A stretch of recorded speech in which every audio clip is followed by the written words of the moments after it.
Ensonga z'omukyala Betty Nambooze zikyakutte wansi ne waggulu olw'ekirwadde ekimubala embirizi. Ate ku Progen Media mba nkwaniriza gwe omupya ne nkugamba nti subscribinga, ate gwe omukadde ne nkusaba video eno gilikinge osobole okuba nga womala ogiwuliriza neggwayo okomentinga endowooza yo ku nsonga eno.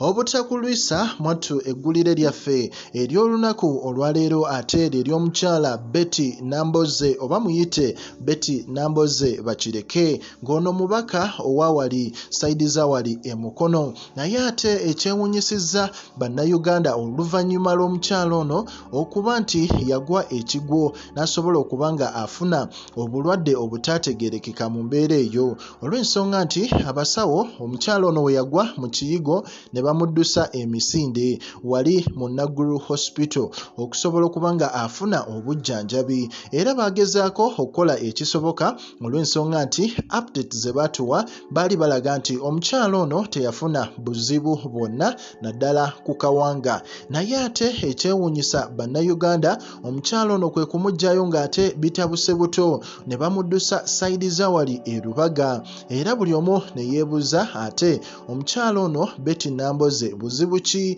bw'ayolekedde. Bannayuganda abamu abasinga ne babeera ku bunkenke kuba ono musomesa naddala mu nsonga eza politics, era mu mbeera eyo nga bannayuganda bakyewuunya, abasawo ab'enjawulo bagaana okuvaayo okusobola okuba nga bawa reports ku nsonga eyo olw'ensonga nti omukyala ono yatandika okuzimba face nga buli omu yeebuuza ki ate ekimuzimbulukusa face bw'etyo. Naye ekyo si kye kikulu olwaleero olw'ensonga nti amawulire ago gonna nagakuwa emabegako.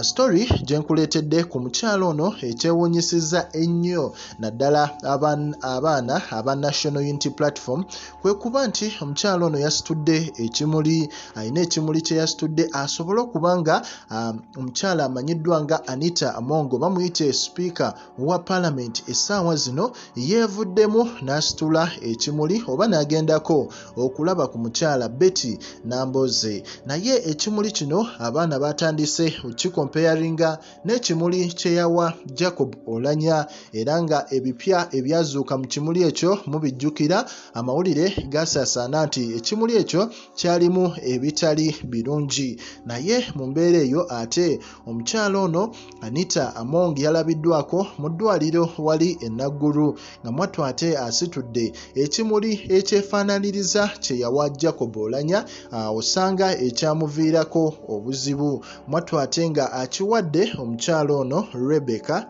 oba akiwadde omukyala ono Betty Nambooze, era abamu bavuddeyo ne bagamba nti study these pictures and tell us what activities is taking place. Naye era nga bwe babagamba nti omukadde alina emmere ye tabula gwatta, era ow'ebimuli alabika nga akwasizza another big fish. Ebyo ebimu ku bitrendinga ku social media ogezaako okulaga nti omukyala Betty Nambooze ekimuli kino mwattu ate kye bamukwasizza kyandimuviiramu obuzibu. Naye ate ffe tetujja konkuludinga bwe tutyo olw'ensonga nti tuba tukyaliwo okuba nga tubaweereza. Katulinde tulabe, naye nga omukyala oyo Betty Nambooze ffe tumwagaliza okusobola okuba nga ateerera bulungi addemu akakalabye emirimu gye. Naye nga naffe ekimuli kino Anita Among kyamuwadde mwattu ate kitutadde ku bunkenke olw'ensonga nti abantu bano aba NRM balina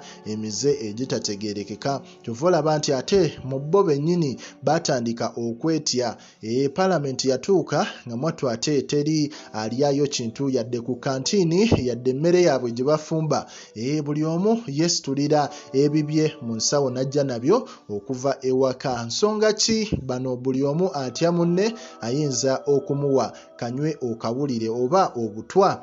Kale ku Progen Media osobola otuwa endowooza yo ku nsonga eno, naye nga kyegamba nti likinga, commentinga, mwattu era osubscribinge wano ku Progen Media.